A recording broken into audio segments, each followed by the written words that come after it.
You're watching Kale Mahora with me, George Galloway, for Al Maideen Television, coming to you from London, discussing South Africa. We took the Kale Mahora cameras out onto the streets of London. Let's hear what the people said.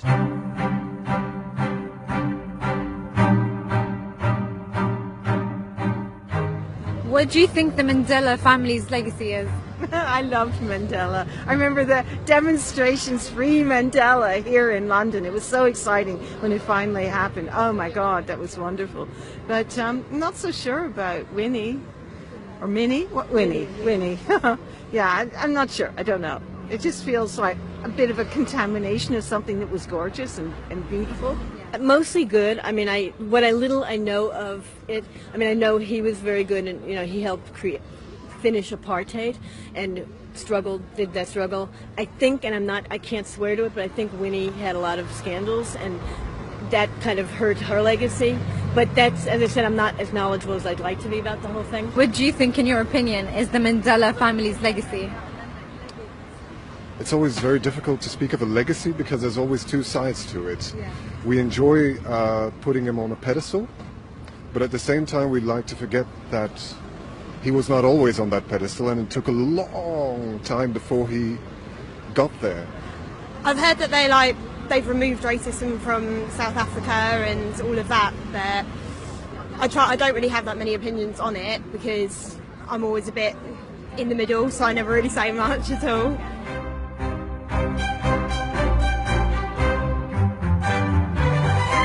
Well, the job that has been done on Winnie Mandela clearly has reached the people, many of them, maybe even most of them. Dr. Brilliant, first start with Winnie Mandela, will you? I will. I'm very saddened by what I've just seen, the responses about Winnie Mandela. It's very clear that, I'll use the language that the ANC is refusing to accept, that white monopoly capital, which obviously controls the media, world over, and of course in South Africa, has been able to valorize the criminalization of Winnie Mandela and the sanctification of Nelson Mandela, and of course the failure to acknowledge that the person who kept Nelson Mandela's name alive and the name of the ANC very much alive was actually Winnie Mandela. The person on whose shoulders the struggle for freedom in South Africa actually literally was almost hanging every day was Winnie Mandela. It's even interesting because I was discussing with my colleague here, Dr. Mpofu. We were discussing about the time when Nelson Mandela comes out of prison and he is actually addressing a rally. He couldn't read, so he didn't have spectacles.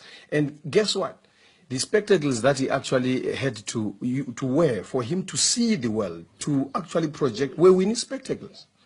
Isn't that symbolic itself? Yes. That actually should tell us something about Winnie Mandela. But here is a lady who got married at a young age and everything about her marriage was swindled away from her. Here is a lady who actually became both the mother and the father of these children, but also managed to even become the mother and the father again of the nation. The struggling nation, the suffering nation, stood as an icon, as a symbol of everything that you should aspire to if you want to fight for your freedom, for your humanity. I get so worried sometimes when I see these same people who put you in prison for 27 years and then later on turn around and begin to sanctify you as this angel that just dropped from heaven. Why didn't they see all these angelic aspects in the 27 years? All of a sudden, Nelson Mandela becomes this thing, even as my colleague was saying that, when Nelson Mandela, was on his deathbed, there was so much talk. I even had colleagues here, in the Western world who would come to me and say, oh, I hear Nelson Mandela is unwell. I get so worried about the future of South Africa after Nelson Mandela. Really?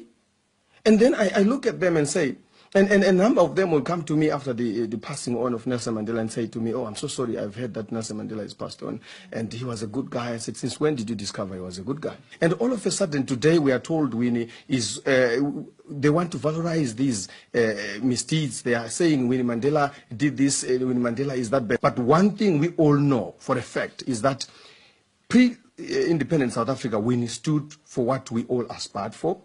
post-independent, Winnie was the only person who remained talking about the failures of the apartheid, of the ANC government. She was there for us. She even is the one who has continued to even inspire the young people of South Africa. And must I add this? You see, the passing on of Winnie has actually done one thing. It has helped us. Maybe I need to help my colleague who is in the ANC to understand something. When we offer a critique of ANC, it does not necessarily mean that we actually hate ANC. Some of us are actually children of ANC. Our fathers were part of Umkhonto weSizwe. We are offering what is called immanent critique. We are aware of the failures of a post-colonial state, and we are actually informed. We also are looking at it with the projections of the future, because we are the future of South Africa. So if you deny me a voice because you feel I am criticizing you, you are actually denying yourself the vision into the future. We want to acknowledge one thing, that Winnie Mandela spoke and acknowledged so many things. Even her death now reminds us of so many things that ANC has failed to achieve. But her passing on provides us an opportunity to resurrect Nelson Mandela, try him in the public court of law, and as the young people, be able to say, look, I'm young, we are exuberant. Young people are obviously expected to speak with exuberance. And even my critique is not going to be one that mollifies you. It's one that's going to be causing you to have an knee-jerk reaction. But the point is, her passing on is helping us to start looking at a lot of things that Winnie Mandela talked about. Things that are actually so dear to most of us black people in South Africa. The disparities that continue there. We need to acknowledge one thing. The potential of a person who has been stealing or has survived on stealing for a long time and become a billionaire to then transform and become this, philanthropic person is actually zero when you look at it in the scale of 1 to 10. And if you look at Cyril and tell me that Cyril, because he has been already hobnobbing with these people and is likely then today to start thinking about my suffering and the suffering of those people who live in those RDP houses and those Abashalem Kukwin, and that is going to feel for them, actually he wants to steal more. If given an opportunity, he would want to get more. In fact, the reason why Cyril is actually in that position, the reason why, well, you're free to disagree with me, but I've lived in a state where I saw people looting. I saw people pretending to be standing for us. In Zimbabwe, I've seen all that. What I want to highlight to you is that I'm aware that the people who actually are handlers for Cyril, which is one of the things that our brother here talked about earlier on, the issue of the Guptas and so forth, why the Guptas are already being talked about, they are the main thing, they are up there. It's simply because the same white monopoly capital this time around felt dribbled from the economic plate. And they felt that, oh, okay, someone is taking over, and this time around it was the Indians.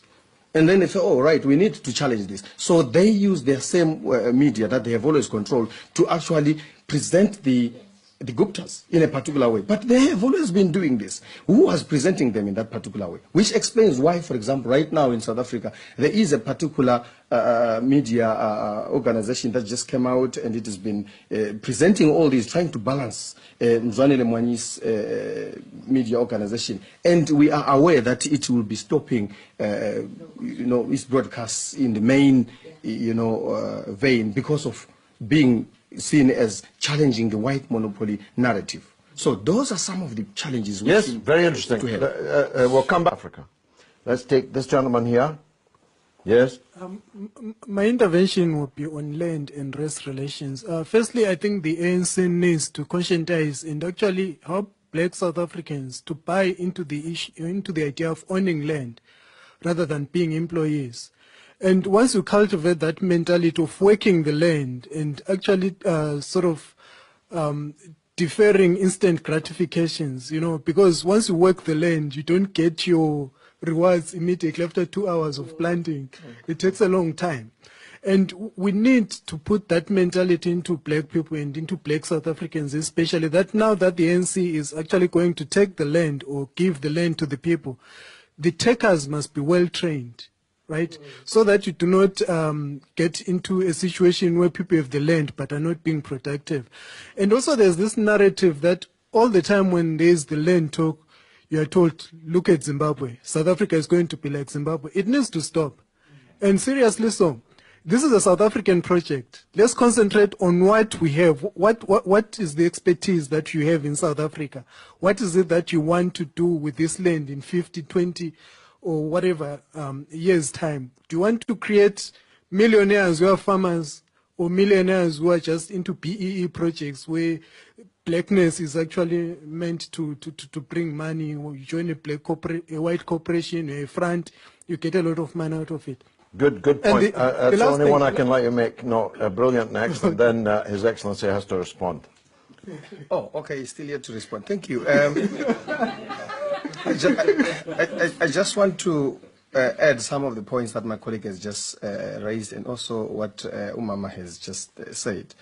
I'm so humbled to notice that we have elders in our midst who are able to see these things and actually articulate them the way you see we wish them to be articulated. You see, we need to transform the concept of Ubuntu to one that actually just doesn't compete with these isms you are talking about, my sister, but to one that actually makes our people understand that their humanity is part and parcel of the emancipatory project that's brought about by this process of land redistribution. How do you do that? You conscientize the people, make them realize the value of their humanity, what we call the psycho-spirituality aspect of the land to them. And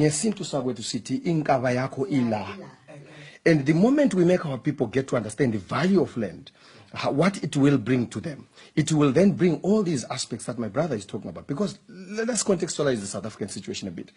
South Africa is one of the countries that's so shocking when you look at, even in terms of, just at an economic level. Do you know that in South Africa, the Reserve Bank of South Africa is actually not a state, it's not actually not a state institution?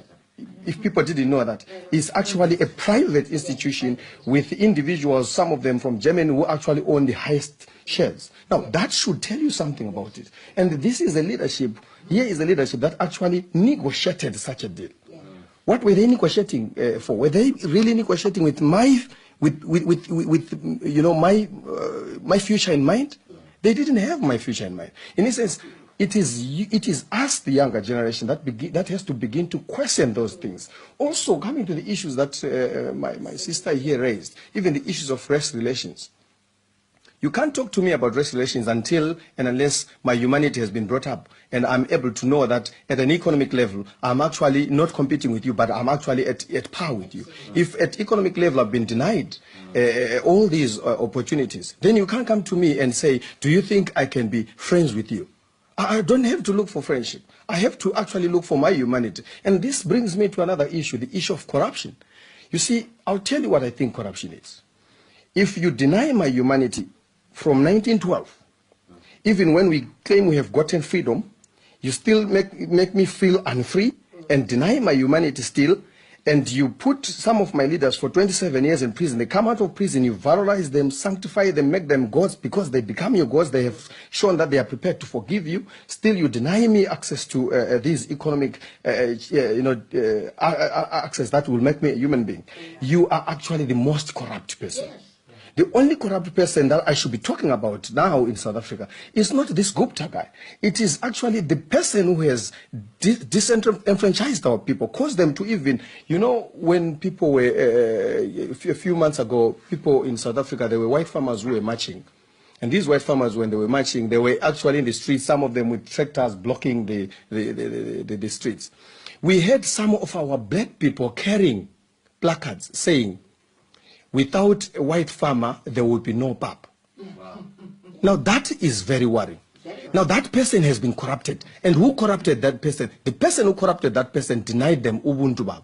And that person is actually the most corrupt person. So we have really a big challenge to deal with in the case of South Africa. By the way, I was asked to forgive the policeman who bloodied my nose. And I did forgive him, but I didn't actually mean it.